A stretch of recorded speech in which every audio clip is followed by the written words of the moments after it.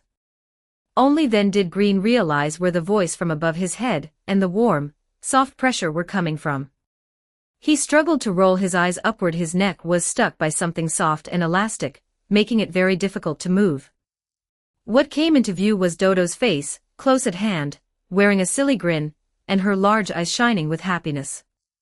And the reason he felt heavy-headed and unable to move was because he was wrapped tightly in layers of tough, sticky, translucent white silk, turned into a large, human-shaped cocoon, with only his head exposed. And this cocoon was currently being held in Dodo's arms in the posture of someone hugging a large stuffed toy. Even more absurdly, the two huge, soft, and amazingly elastic pillows his head was resting against were undoubtedly Dodo's disproportionately large breasts. The stuck feeling he had when he turned his head earlier was because of this. Green's face turned black instantly. He tried to struggle, but the silk was wrapped extremely tightly and seemed to have some kind of paralyzing effect, leaving him unable to exert any strength. That's enough. Let me go. He squeezed the words out through his teeth, the embarrassment and annoyance in his tone almost palpable. Oh, don't move around. Dodo hugged him even tighter instead, the pressure from those weapons increasing. You just recovered from the poison, your body is still weak. Miss Shisha said you need to keep warm and maintain your posture. I am helping you. You first get me out of this damn thing. Green felt his sanity and sense of shame being rubbed raw. Pfft. Patrick couldn't help but laugh out loud, but when Green's murderous gaze swept over, he quickly coughed twice, turned his head away, and his shoulders shook suspiciously. Shisha took another puff of her pipe, and gently tapped the arm Dodo was using to hold Green, making a light bonk-bonk sound. Wolvogel, dirty bird, take it easy. Do you want to squeeze him back into a poisoned state? Her tone carried her usual helplessness and disgust. Come to think of it, you'd better come here less often in the future. Compared to me, you child should really go and make some other, more normal friends. Every time I teach you knowledge by hand, you turn around and forget it, or interpret it in the completely opposite way. There must be a limit to stupidity and ignorance. Dodo looked a bit aggrieved by this, but she loosened her grip on Green slightly. I'm not stupid. I just have too much knowledge and occasionally I get things mixed up. Besides, I have many friends. I was just holding a race meeting. A race meeting without prizes? Shisha blew a smoke ring, delivering a precise retort. And in the end, everyone got angry and ran off, right? Only a silly bird like you would still be happy. Woo. Heartbroken. Dodo's ears drooped, but she quickly perked up again, lowered her head, and rubbed her chin against Green's hair. Green went rigid. Ooh. But I saved someone. And I made new friends. This one is Green, and that cat over there is Patrick. Green, forcing himself to endure the suffocation and social death of having his head buried in her chest, took a deep breath, and tried to steer the conversation back on track. Thank you, Dodo. For saving us. The thanks were sincere, despite the desperate posture. Wahahaha. You're welcome, you're welcome. Dodo beamed immediately, the pressure against his chest vibrating with her laughter. Seeing injustice on the road, I draw my wings to help. It's what I should do. After all, I am the all-knowing, all-capable Dodo. That's enough. Shisha sighed again, glancing at Green through the swirling smoke. To let Wolvogel mess you up into this state, you must be quite a muddled man. She paused, seemingly sizing up Green's face exposed outside the cocoon. You look decent enough, but it's a pity your brain doesn't seem very sharp, always drilling into dangerous places. Green couldn't be bothered to retort any more. He looked at Patrick. How long was I unconscious? Where are my things? Not long. From the time this silly bird carried you here until now, about an hour or two. Patrick pointed quietly to the side, where Green's night armor, clothes, and equipment were neatly placed on a clean, large mushroom cap. This. Miss Shisha said you weren't deeply poisoned, and that her method could neutralize it. It's just that this treatment method. He took one look at Green's current appearance, and his expression twisted again. Chapter 45, The Caterpillar's Suggestion. Since you're awake, stop loafing around in my cocoon. Shisha said, using the tiny, insect-leg-like appendages at the end of her pipe to nimbly slice a few times at the silk wrapping Green. The tough silk snapped at the sound, peeling off in layers. Green felt his body loosen, the sense of restriction vanishing, but what followed was the chilling sensation of almost being exposed. Inside the silk, he wasn't wearing anything at all. Damn it! He cursed under his breath and, with the fastest speed of his life, lunged toward the mushroom cap nearby where his clothes were placed, starting to put on his armor and garments. Patrick considerately, or perhaps suppressing a laugh, turned around. Dodo, on the other hand, watched curiously, blinking her big eyes. It wasn't until Shisha tapped her on the head with her pipe that she let out an, "Oh," covering her eyes with her wings, though the gap between them was wide open. Green has bugs on him. Miss Shisha, aren't you going to help him deal with that? Silly bird, that's not a bug. Upon hearing this, Dodo opened her mouth wide and lowered her voice. Ah. You mean Green grew 3 legs? After finally getting dressed, Green felt he had regained some dignity as a human, even though the heat on his face hadn't completely subsided. He once again thanked Shisha solemnly. Thank you for your help, Miss Shisha. Shisha just waved her hand and took another puff of smoke.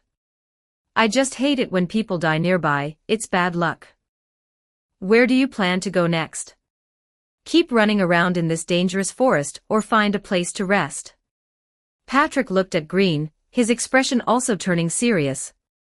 Green, what's the next move? Should we continue to cause trouble for the 4 nightmares or focus on finding Alice first? He actually leaned toward the latter. After all, the Cheshire Cat's intelligence was completely unreliable. Although he considered himself a local expert, it was self-proclaimed, and getting information about the 4 nightmares was extremely difficult. And Alice was clearly Green's core objective. She might also be related to the truth of this world, and perhaps could even indirectly change the world. Green was silent for a moment, rubbing his temples that were still throbbing with pain. The uneasiness brought about by the Alice in his hallucinations still lingered in his heart, but he also knew that blindly searching for Alice was like looking for a needle in a haystack. He needed more information and more reliable leads. We need intelligence, he said finally. About the 4 nightmares, about the current state of this country, about Alice. Blindly acting is too inefficient. Shisha listened to their conversation, her eyes behind the smoke seeming to deepen. She slowly exhaled a long cloud of smoke, her voice carrying a kind of laziness and clarity that comes from seeing through the world. Subjugating the 4 nightmares. Changing the world. Searching for a missing girl. The ideal is plump. But do you know how rotten this country has become? The Queen of Hearts' tyranny is just the surface, at the bottom lies the accumulation of madness, and the distortion of rules. The 4 nightmares are symptoms, not the cause. As for finding someone, in this place where memory and reality are both disordered, finding one person might be harder than changing the world. She paused, her pipe pointing toward a certain direction in the forest of spores. However, if you really want to inquire for information, I can point you down a path. Walk deep into this direction, and there is a building, the mansion, where a duchess lives. She might know some old stories, and she might have some special channels. But I warn you, that old woman has a peculiar temper, and the rules at her place are even more choking than my smoke. The Duchess? Green noted the name. I want to go too. Dodo suddenly raised her hand wing high, interjecting excitedly. I know the way. I can fly you there. It'll be very fast. Please, let me tag along. I've learned so much knowledge, and I haven't had a place to use it yet. Green frowned, instinctively wanting to refuse. Bringing along this confused, scatterbrained, and strong bird person would likely cause all sorts of trouble on the road. But Shisha spoke up first, her tone still that casual way of dismissing trouble. Take her along. Although her brain isn't very sharp, her ability to recognize the way and fly is decent, at least faster than you walking on your legs. And she glanced at Dodo, her voice dropping a bit, seemingly carrying a rare, awkward touch of concern. Letting her go out and wander with you is better than her spending all day on the outskirts of the forest doing those meaningless races, or running over to ask me stupid questions. Dodo didn't catch the subtext in Shisha's words, hearing only her ability to recognize the way and fly is decent. She immediately puffed out her chest, her face full of pride. See? I'm very capable, right? Green looked at the expectant and very strong Dodo, then at Patrick, who was standing to the side looking like it's up to you, and weighed the options. Shisha was right, having a mount capable of rapid movement, and a local guide albeit an unreliable one could indeed save a lot of time. Besides, Dodo wasn't bad by nature, just a bit too naive. All right. Green finally nodded and said to Dodo. Then I'll trouble you to lead the way. However, you must follow orders on the road, and cannot act on your own. Wow. Great. Dodo flapped her wings happily, nearly blowing away a patch of small mushrooms nearby. Don't worry. Leave it to me. I am the reliable Dodo. With the matter settled, Green thanked Shisha solemnly once again. Before leaving, he hesitated for a moment but still spoke. Miss Shisha, your smoke. You should really smoke less. It's not good for your health. Hearing this, the fingers holding the pipe paused slightly, then she chuckled softly. The laughter carried a touch of vicissitudes and a lazy, dismissive air. Little one, I have lived for too long, and have seen too much. This bit of smoke won't hurt my roots, on the contrary, it helps keep my mind clear. She took one last deep puff, tapped the ash onto a stone nearby, and the smoke drifted slowly along with her words. Hurry along now. Remember, in this country, sometimes not knowing is safer than knowing. But there are some truths that are worth the risk of choking to death to pursue. Good luck. She waved her hand, no longer looking at them, refilled the pipe bowl with tobacco, and lit it. The blue smoke rose curl by curl again, enveloping her half-human, half-insect figure in a haze of leisure and loneliness. Green and the other two bade farewell to Shisha. Under Dodo's excited guidance of this way, they left the forest filled with mushrooms and the scent of strange tobacco, heading deeper into the forest of spores, toward the mysterious old building, the mansion. 46 Chapter 46 Slaying the Murderer. Chapter 46 The Crushing Slasher. Fly. Hold on tight. I'm going to accelerate. The Duchess's apartment is in, roughly that direction. Dodo declared confidently, flapping her giant wings vigorously, carrying the two of them, Patrick, who was clutching her ankle, and Lynn, who was clinging to her shoulder, as she flew low over the forest of spores. The wind whistled past their ears, while a dizzyingly colorful jungle of mushrooms sped by below. However, this flight was not quite right from the very beginning. This way, this way. Dodo made a right turn, nearly shaking Patrick off. No, that's not right. It should be to the left, maybe. A few seconds later, she banked sharply to the left, making Lynn feel his breakfast churning in his stomach. Ah! There's a patch of glowing poisonous mushrooms over there. So dangerous, so dangerous. Go around, go around. She pulled up sharply, avoiding an area that radiated an eerie pinkish-purple fluorescence. Oh, right, right, right. I remember now. It's the place with the big red mushroom that looks like a roof. She flew enthusiastically in that direction. Wait, oh no, oh dear, that's wrong. That red roof. Isn't that the one Shisha accidentally burned while smoking last time? It's not here. It's over that way. This cycle repeated again and again. 10 minutes later, they seemed to still be circling the same area, with the only difference being that the mushroom species below had changed a few times. Patrick, having been shaken to the point of dizziness, couldn't help but roar. "Hey! You stupid bird! Do you actually know the way or not? You aren't taking us in circles on purpose, are you?" Dodo's wing rhythm faltered for a moment, and her voice sounded a bit anxious. Who says so? Of course I know the way. It's just the path here is too hard to follow.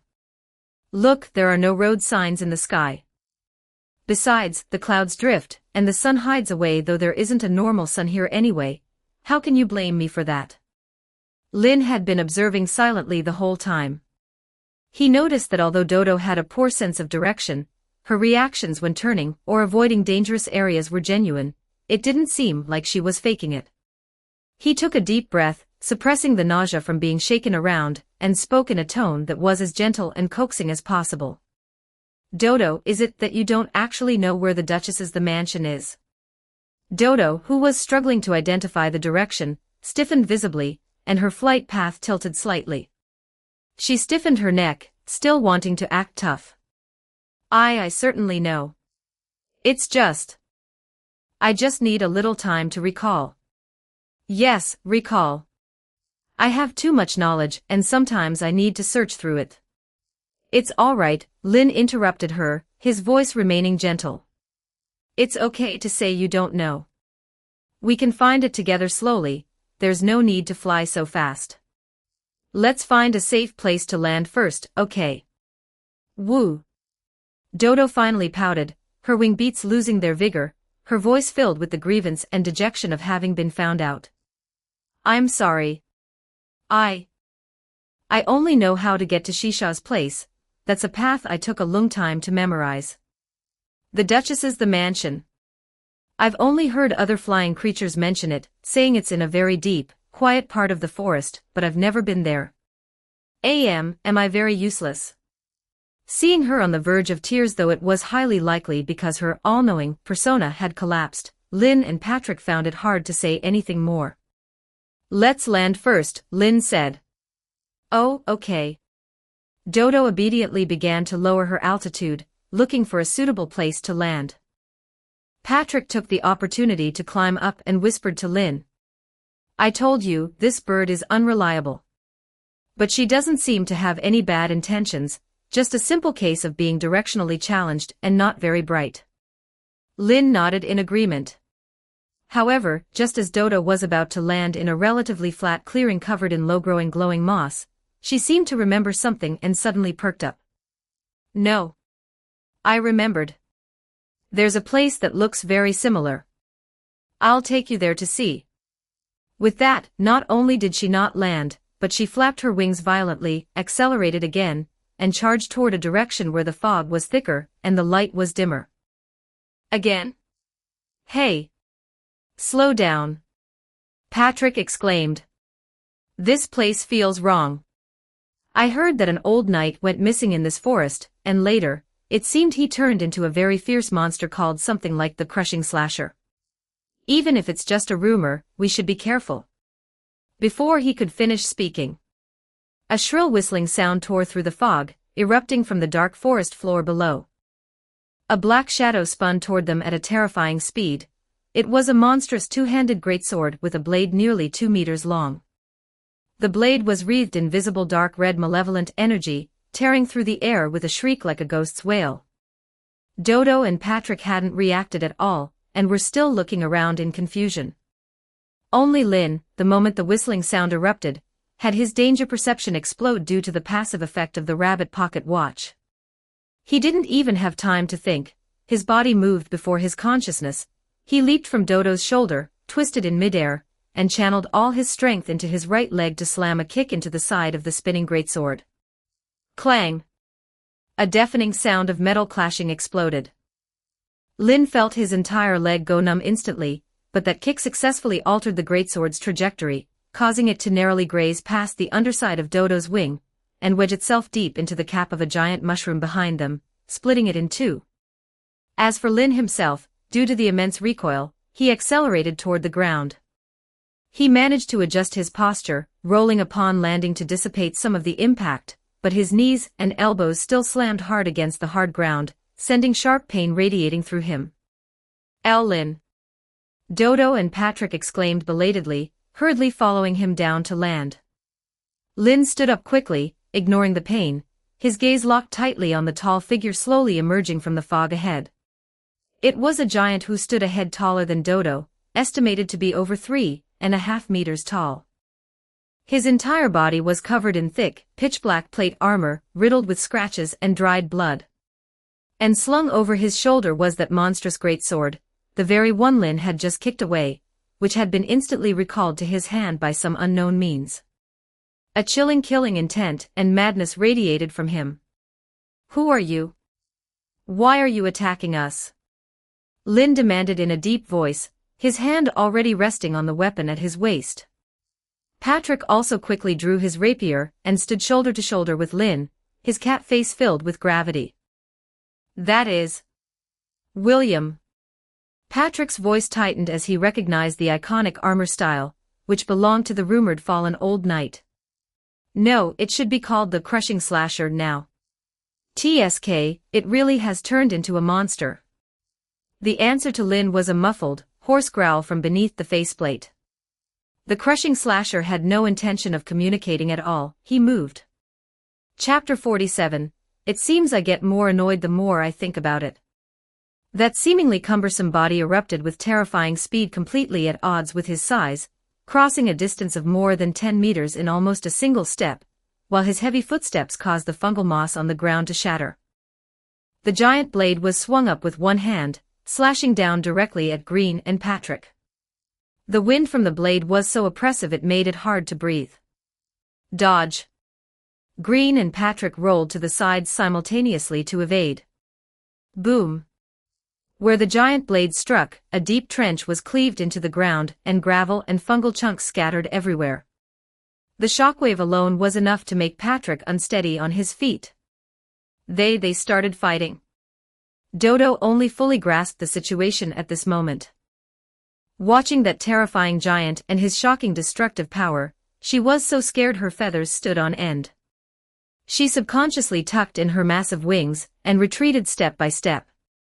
I think we should use strategy." "Yes. Strategy. I'll go find reinforcements for you. Or find something useful." As she spoke incoherently, she had already turned around, kicked up her heels, and ran quickly to hide behind a giant mushroom in the distance. Only half her head poked out, and she waved with the tip of her wing toward Green and the others, shouting in a low voice. Go for it. I support you in spirit. I'm not running away. This is a strategic retreat. To avoid holding you back." Green and Patrick had no time to retort right now. The Crushing Slasher missed his first strike, but without stopping, he swung the giant blade horizontally, covering a huge range. Green rolled away again, simultaneously drawing the murderer's shotgun. Patrick nimbly circled to the side, attempting to use his rapier to attack the opponent's relatively vulnerable knee joints. Clang!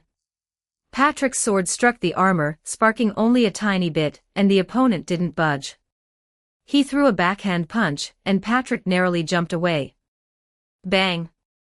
Green's shotgun blasted the opponent's chest. As the smoke cleared, only a shallow dent and a patch of scorch marks remained on the heavy breastplate. The Crushing Slasher merely swayed, then roared and charged again. This guy's defense is ridiculously high.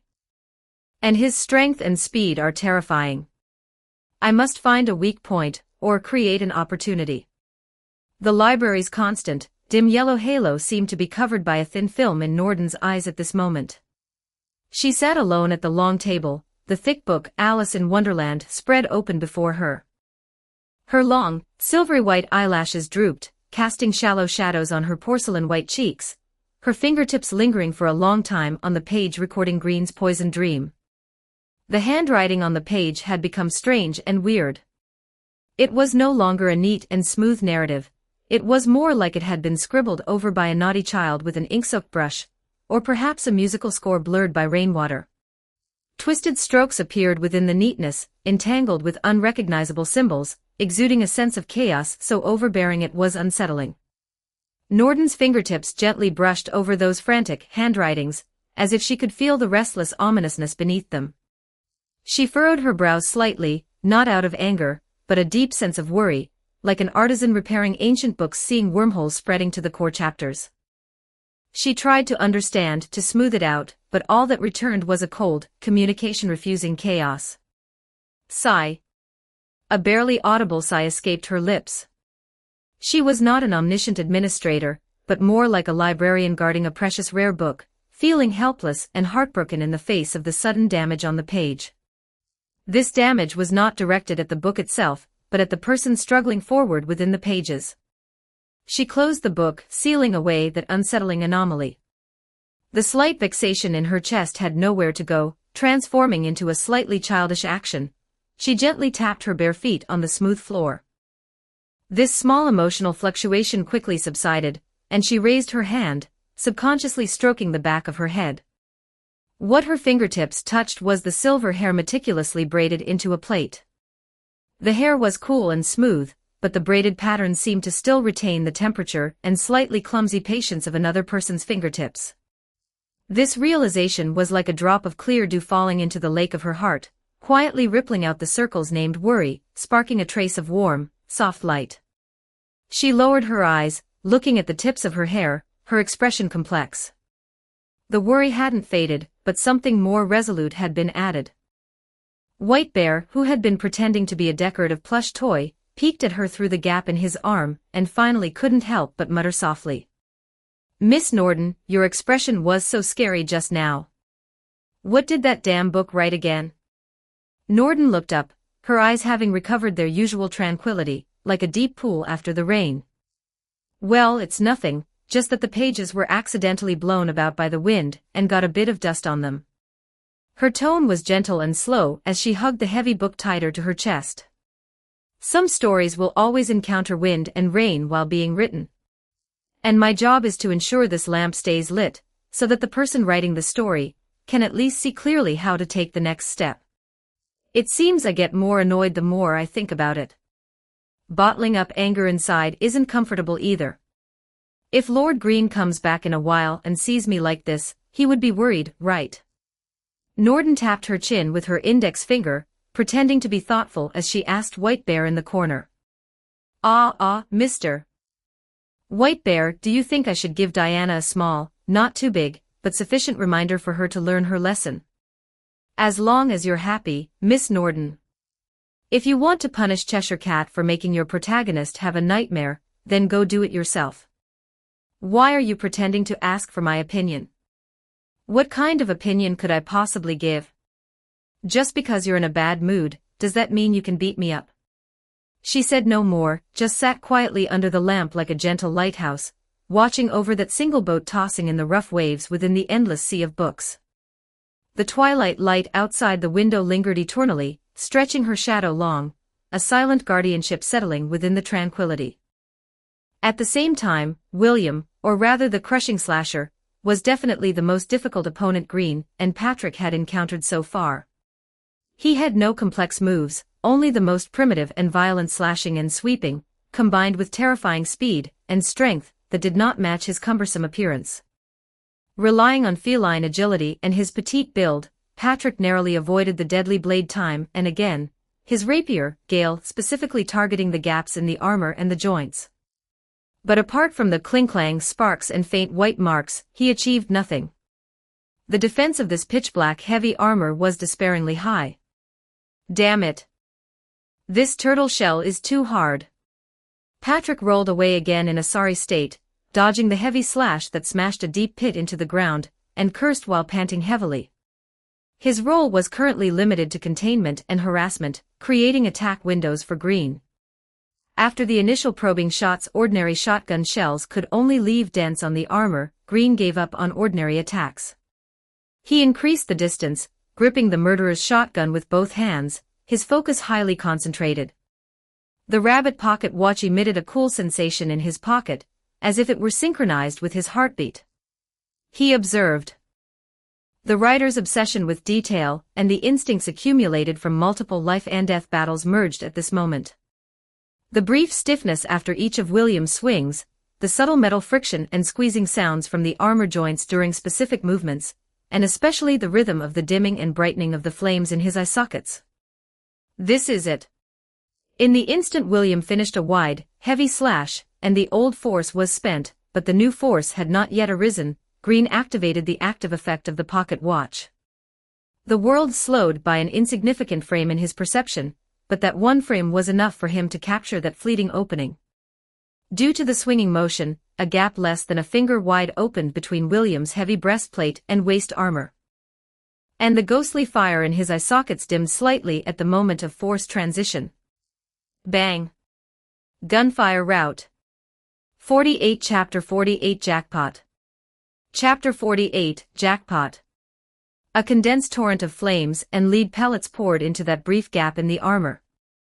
At the same time, stray shrapnel and sparks flew toward the dim flames in its eye sockets. William's massive body was knocked back, stumbling for the first time.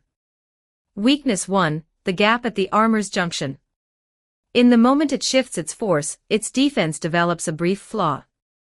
Weakness 2, those ghostly green eye flames. They seem to be the core of some energy or consciousness, not mere decoration, and affect its actions. Beautiful. Patrick's spirits lifted, and he immediately seized the opportunity, while William was stunned by the injury to pounce and harass it again. Well hit. Green. Patrick. Go for it.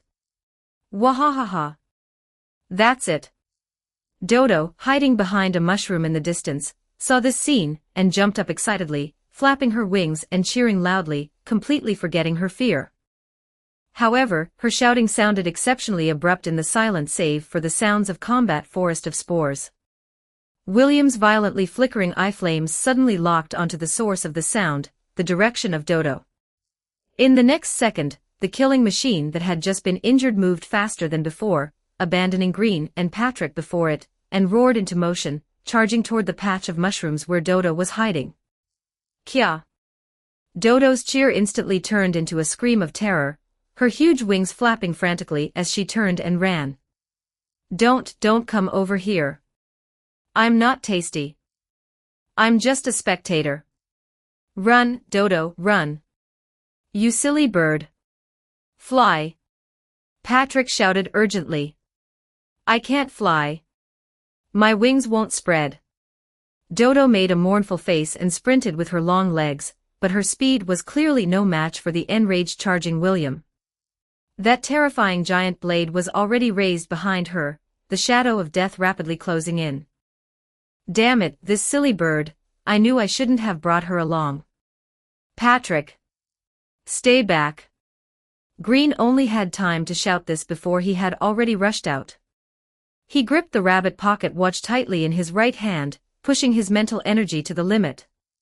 He forcibly pushed the rabbit pocket watch's time focus passive effect to its maximum. In his eyes, the entire world seemed to consist only of that shortening line of death connecting William's giant blade to Dodo's back. There was no time to flank, no time to find a better angle. At the very last moment before William's giant blade fell, Green threw his body into the space between William and Dodo from the side. He raised the murderer's shotgun with his left hand, using the body of the gun and his own body as a shield to block in front of Dodo. At the same time, he gripped the rabbit pocket watch tightly with his right hand, pouring all his remaining mental energy into it, attempting to freeze the falling blade for even a tenth of a second. Clang! Crack! First came the teeth-aching explosion of metal being struck by immense force. The barrel of Green's murderer's shotgun was bent and deformed, flying out of his hand. Immediately following was the skin-crawling, muffled sound of bone and flesh being brutally split and crushed. The edge of the giant blade split Green's shoulder blade, embedding itself deep into his collarbone and chest, the massive impact nearly cleaving him in two diagonally. His right arm, which had been blocking, was completely shattered at the elbow, connected only by a shred of flesh, with bone splinters protruding from the break and blood spraying wildly. The rabbit pocket watch held in his severed hand was also shaken loose by the immense force, arcing through the air before landing on the blood-stained fungal moss nearby. Green. Patrick's roar cracked. Green. Dodo turned back to see the figure standing before her, nearly soaked in blood with his right arm twisted grotesquely, her eyes filled with terror and confusion. Agony. An unprecedented agony overwhelmed all of Green's senses. He didn't think as much as Dodo did. Having been killed by the skull-hunting beast in the rabbit hole before was an instantaneous end, the pain brief. But this moment was a continuous, agonizing slow torture where every nerve was screaming. Blood gushed from his shoulder, severed arm, and mouth, carrying away his body heat and strength. His vision began to darken, and his ears rang. But he was still standing, using his broken body to block the space between Dodo and William. William seemed somewhat surprised that Green hadn't been sliced in two, and it tried to pull its giant blade out from Green's bones to deliver the final blow. Green coughed up a mouthful of blood, his vision blurred by blood loss and agony, but he stared fixedly at the flickering flames on the opponent's faceplate. The previous attacks had already left the armor covered in cracks and scorch marks, especially at the junction of the chest and abdomen. The rift blasted open by gunfire route was slowly writhing, attempting to close, but it was very slow, and there were also cracks on the faceplate. A chance there was only one. He jerked his head around and, using his last bit of strength, hissed at the terrified Dodo. The pocket watch. Pick it up, press the button in the center quick. Roused by his blood-stained face and resolute gaze, Dodo tremblingly picked up the blood-covered golden rabbit pocket watch that was still faintly glowing, and as Green had instructed, pressed the protrusion in the center with force. Click. A soft sound. With the rabbit pocket watch as the center, a ripple that only Green and Dodo could vaguely perceive spread outward. Everything around them, including William, who was struggling to pull out its blade, experienced an extremely brief, almost imperceptible stagnation. It wasn't that time had stopped, but rather that a certain timing had been forcibly calibrated and highlighted. For Green, this was enough. In the instant that William's movements became uncoordinated for a billionth of a second due to this subtle stagnation, Green made a move of absolute madness. Not only did he not retreat, but he poured all his remaining strength into his uninjured left arm, curled his 5 fingers into a claw, and viciously thrust it into the crack on William's faceplate. His fingertips pierced through the cold metal, touching something viscous behind it, a core burning with ghostly fire. William roared, its struggle intensifying. At the same time, Green's left hand released the fingers inserted into the faceplate and groped downward. At the rift in the chest and abdomen that had slightly opened again due to William's struggle, he grabbed the back of the giant blade, William's blade, that was still embedded in his own shoulder bone. He used this enemy weapon as a final fulcrum, turning his own broken body into a cannonball, and slammed forward. Squish. His left arm completely punched through William's faceplate, grabbing the ghostly green core within. His impact also caused the giant blade to churn inside his own body, bringing even more intense pain, but it also further widened the wound in William's chest and abdomen. Now, with his last blurred vision, Green looked at his deformed murderous shotgun that had fallen not far away. His lips moved, silently chanting that skill. Gunfire route. Bang. A muffled explosion, not from the gun barrel, but bursting from inside William's armor. Blazing fire, mixed with shrapnel, erupted violently from the cracks in the faceplate and the wound in the chest and abdomen. William's massive body convulsed violently, the ghostly green eye flames instantly extinguished, and its movement of holding the giant blade high froze completely. Jackpot. Chapter 49, Old Fairy Tales, Cliché Stories. The battle was over. The heavy armor lost its support and collapsed backward with a crash, kicking up a cloud of dust. Green also exhausted his last ounce of strength and fell forward. Patrick rushed over to support him. Dodo also crawled over, using her hands and feet. Her huge wings spread out helplessly. She wanted to touch him but didn't dare. Large teardrops fell, mixing with Green's blood and splashing onto the fungal moss. Green. Green. Hold on. Damn it. Medicine. Yes, medicine. Patrick rummaged through his small backpack in a panic, but his fingers were shaking so violently that he couldn't undo the buckle for a long time. Green lay on the ground, the edges of his vision already beginning to blur and flake away, like low-quality manuscript paper soaked in water. The excruciating pain was being replaced by a fatigue as deep as dark water. He heard Dodo's suppressed sobbing and saw her huge, tear-blurred eyes, filled with childish panic and helplessness. I clearly can't help at all, only holding you back. Green struggled to focus his disintegrating consciousness and looked at Dodo.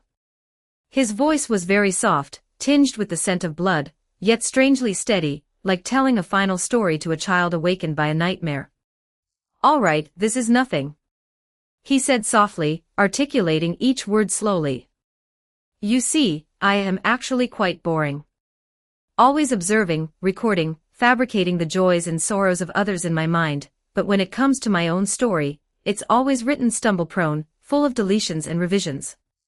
He paused, gathering his almost non-existent strength, his gaze slightly unfocused. So I know what it feels like to pretend to be someone else, to use a loud voice to drown out the uncertainty in one's heart. Dodo's sobbing stopped for a moment, her wet eyes stared blankly at him, and her wings retracted unconsciously, as if something had been said right. Green didn't look at her, more like talking to himself, his voice getting lighter and lighter, yet carrying a strange clarity. I, too, am a coward. Afraid of failure, afraid of facing the self that cannot achieve things, so I am always pursuing a perfect ending that doesn't exist. Silly, right? He coughed, and the foam of blood surging out was less, as if life were slipping away in another form. So, I have no right to advise you on who you should or shouldn't become. He finally let his gaze fall back onto Dodo's face. In those dark green eyes that were beginning to lose focus, there remained only a gentle, almost transparent understanding. The name Dodo and the self-reference don't they sound quite nice? Dodo's lips moved, wanting to say something, but she couldn't make a sound, only large tears rolling down. Green's breath became even weaker, his final words fell softly like the last leaf of late autumn. Life itself is the most illogical and yet the most moving story. To be able to cry, to laugh, to fly clumsily, to gather the courage to stop for someone just met instead of only caring about running away oneself, such a chapter, no matter which book it's placed in, cannot be considered bad. His voice disappeared completely, his eyes slowly closed, and the last trace of wrinkles between his brows caused by the excruciating pain smoothed out, leaving only complete peace, even with a hint of relief. Green! Dodo called out in a low, tentative voice, her wingtips trembling as she lightly touched his blood-stained hand. There was no response. Patrick held Green's rapidly lightening body, his cat face tense. He knew Green was an undead, but watching him die right before his eyes was still very painful. Then, they saw Green's body, starting from his fingertips and wounds, begin to turn into tiny specks of pale blue light dust, rising silently, drifting away, and merging into the eternally gloomy light of the forest of spores, finally leaving no trace. On the ground, only a dark red pool remained, gradually seeping into the fungal moss. Dodo knelt there, looking at the place where Green had disappeared, her huge wings hanging powerlessly at her sides, like two heavy shadows that had suddenly lost all their magnificent feathers. Familiar warm light, the faint scent of old book paper, and absolute silence. Green stood once again under the seemingly eternal lamplight of the Library of Dreams. There were no wounds on his body, no bloodstains. That near-death agony and cold seemed like the lingering aftershocks of an overly realistic nightmare, but the fatigue welling up from the depths of his soul was real. He looked around but did not see that white figure. Only in the pile of cushions in the corner, White Bear had curled himself into a furball, pretending to be fast asleep, but his eyeballs were secretly moving. Phew, where is Norden? Green asked, his voice a bit hoarse. White Bear moved and answered in a muffled voice. Miss Norden. She, went out on some business. Said she was going to tidy up some special bookshelves that had been messed up. Its tone was a bit unnatural, as if it were hiding something. Tidy up bookshelves. Green recalled Norden saying earlier that some areas needed regular maintenance. He nodded, didn't delve into it, and turned to walk towards the small bonfire in the center of the room. He just wanted to go back as soon as possible, confirm the situation of Patrick and Dodo, and then continue to the Duchess's mansion. However, just as he was about to touch the bonfire, soft footsteps and a familiar voice, carrying a trace of imperceptible urgency, came from behind. "Lord Green. Please wait a moment." Green turned and saw Norden walking quickly in terms of her elegant stride from behind a row of bookshelves. She was still barefoot, her white robe spotless, her silver-white braided hair swaying gently behind her, only her chest heaved slightly, and her cheeks had a hint of flush from exercise. Her eyes lit up significantly when she saw Green, then immediately returned to that gentle calmness. "You just..." Green looked at her, somewhat puzzled. "Went to get some things." Norden answered first. She walked up to Green, tilted her face up, and examined him carefully. There was undisguised concern in her eyes, as well as a trace of lingering fear. Are you all right?" she asked softly, her voice softer than usual. "I saw some very dangerous fragments. Using your body to block a blade to save someone, this sounds like the silly things knights in old fairy tales would only do for a princess." Green twitched the corner of his mouth, a somewhat weary and self-deprecating arc. "Very cliché, right? The knights in fairy tales usually wear shiny armor and end up winning the beauty in the end. And me." He spread his hands, showing the ordinary clothes on his body. "Just someone with bad luck who loves to meddle. There is no princess waiting for me, but there is a terrified, confused bird person, and a puss in boots waiting over there. But you blocked it anyway." Norden stared at him, her tone without admiration, only a complex statement. "Knowing you might experience that feeling again. This is more real than a fairy tale, and also more..." She paused as if searching for the right word. "Requires more courage. After all, fairy tales never describe in detail how painful a serious injury is, or how cold the moment before death is. And such a story, no matter how cliché, will always have readers willing to read it, for example, children. Or me. Well, after all, this is a fairy tale. 50 Chapter 50, for me, is the latter. Chapter 50, to me, it is the latter."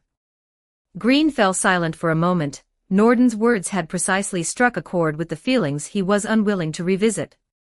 He shook his head, shifting the topic. "Let's not talk about this. My current state is fine. It's just that my equipment has some issues." He touched the spot where his sword and gun used to hang.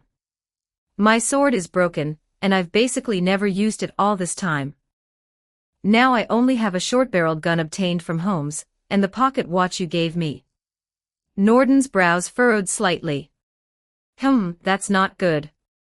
Facing the journey ahead, especially if you truly decide to go and subjugate the four nightmares, these alone are not enough." She pondered for a moment, then raised her hand, palm facing upward. A soft white light condensed in her palm, rapidly solidifying. It was a long sword. The blade was not the bright silver of metal, but a somber dark silver. The spine of the sword was straight, and the hilt was wrapped in dark leather. The entire sword gave one a feeling of being ancient, heavy, and containing an extraordinary, restrained power. "This is the Vorpal blade." Norden introduced it softly, holding the sword out to Green with both hands. Legend has it that the true warrior Vorpal once used this sword to sever the head of the evil dragon, Jabberwock, that ravaged the land. Of course, legends are exaggerated. Jabberwock did not truly die, but this sword did indeed severely wound her. "I think." She raised her eyes, looking at Green with a clear gaze. "You who once defeated the skull-hunting beast, might have a connection with this sword. After all, among the opponents you will face in the future, the evil dragon Jabberwock is one of the four nightmares." Green looked at this sword. He could feel a certain resonance contained within it, not just the connection Norden spoke of, but a heavy weight belonging to stories and causality. Having defeated a monster holding the title of warrior, and now receiving the dragon-slaying sword that once belonged to a warrior. It felt as if some invisible thread was guiding it. He did not take it immediately, but instead looked at Norden. This sword, and the pocket watch from before. Miss Norden, the help you have given already far exceeds the scope of a librarian. I don't believe that pies fall from the sky, especially in a place like this. What do you want to get from me? Or rather, his gaze sharpened slightly as he asked the question that had always been in his heart. Where does this extraordinary attention and goodwill you have toward me come from? Do we know each other from before? Or rather, in the memories where I might have been modified or forgotten, did we ever have any intersection? This had been his persistent guess. Norden knew too much, and her attitude was too special. This specialty didn't seem like she was treating him as an ordinary story protagonist, but more like she was treating an old acquaintance. Norden's hands holding the sword paused slightly. She did not avoid Green's gaze. A flicker of extremely complex emotion flashed in her eyes, but mostly it was a deep, profound tenderness and melancholy. Lord Green. She opened her mouth slowly, her voice was very soft, yet every word was clear. You know that the library records countless stories. And I have said that I am just a reader immersed in these stories. Some stories are magnificent but have nothing to do with me, some stories are mundane and trivial but can tug at the heartstrings. And your story? She paused, her fingertips unconsciously stroking the hilt of the vorpal blade. To me, it is the latter. It is not a perfect heroic epic, it is full of hesitation, pain, clumsy kindness, and stubborn principles. But it is precisely these imperfections that make it appear incredibly real, and make me unable to help but want to see it continue, wanting to know where this character will ultimately end up. She raised her eyes, meeting Green's gaze with an open and sincere look. The goodwill I have toward you perhaps stems from this reader's favoritism. As for whether we had any intersection in your forgotten memories, I cannot give you a definitive answer. Memory is a fragile thing, easily confused, overwritten, or even self-idealized. But please believe that all the attention and help I show you at this moment is based on the now, based on the path you have chosen, based on the glimmer you uphold, and also based on. Her voice lowered and her cheeks flushed slightly, but her tone remained firm. Based on my own personal will as the White Rabbit, Norden. I want to see your story have a good ending, nothing more. Does that need a reason? This answer was very clever.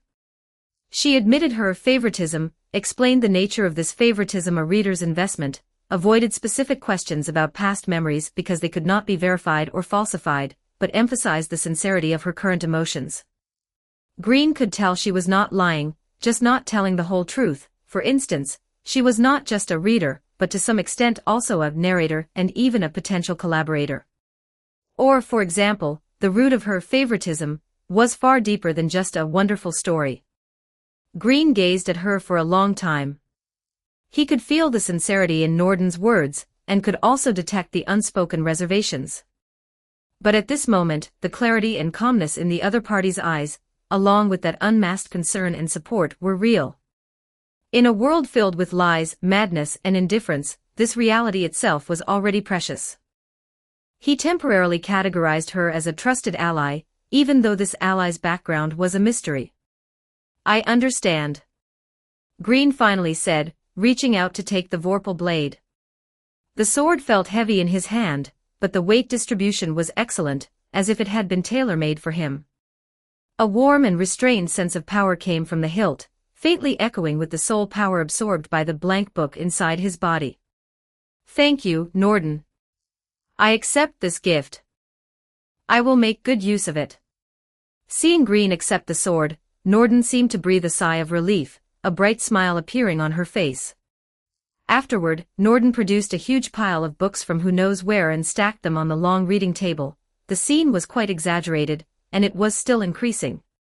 Things like Breath of Flame, Breath of Blizzard, Soul Arrow, Soul Barrage, Swarm of Darkness, 100 Crack Fist, Divine Thunder. The book titles were more exaggerated than the last, and the contents looked far from ordinary. Wait. Stop. Norden. Green hurriedly shouted. He had almost been hit on the foot by a flying copy of Chaos Flare. Norden finally stopped her actions. Looking at the mountain of magic and skill books before her, and then looking at the stunned Green, her fair cheeks flushed a bright red. Only then did she realize how uncomposed and eager her behavior had just been. "Ah, I am very sorry." She began to frantically tidy up the precariously stacked books, trying to make the scene look more decent, the tips of her ears turning completely red. I was too impatient. I just thought, since you have to face so many dangers, it's always good to master more power. In this world, besides martial arts, magic and various techniques also exist. What is recorded in these books has all been verified, is relatively useful, and is likely suitable for you to learn. I went out just now mainly to screen and retrieve these. Her voice grew smaller and smaller, finally turning into a mutter, acting like a completely different person from the calm and elegant librarian usually seen. Green looked at this mountain of books before him, and then at Norden, who was rarely seen acting flustered and shy, and the last bit of doubt and barrier in his heart dissipated quite a bit. This mysterious librarian might be hiding secrets, but she truly held great goodwill toward him, even to a somewhat clumsy degree. He sighed, walked to the mountain of books, and casually picked up the copy of Chaos Flare from the top to flip through it. Inside were complex diagrams of magic circuits and obscure annotations of incantations. The content was unfailingly profound and difficult. Norden. He put the book back and turned to the librarian, who was looking at him with expectation, his tone gentle but firm. "Thank you for your kindness. However, these books. I do not plan to learn them for the time being." Norden froze, her eyes filled with confusion and a hint of disappointment. "Why? These powers can help you. Don't forget to like and subscribe to Novels Wonderland.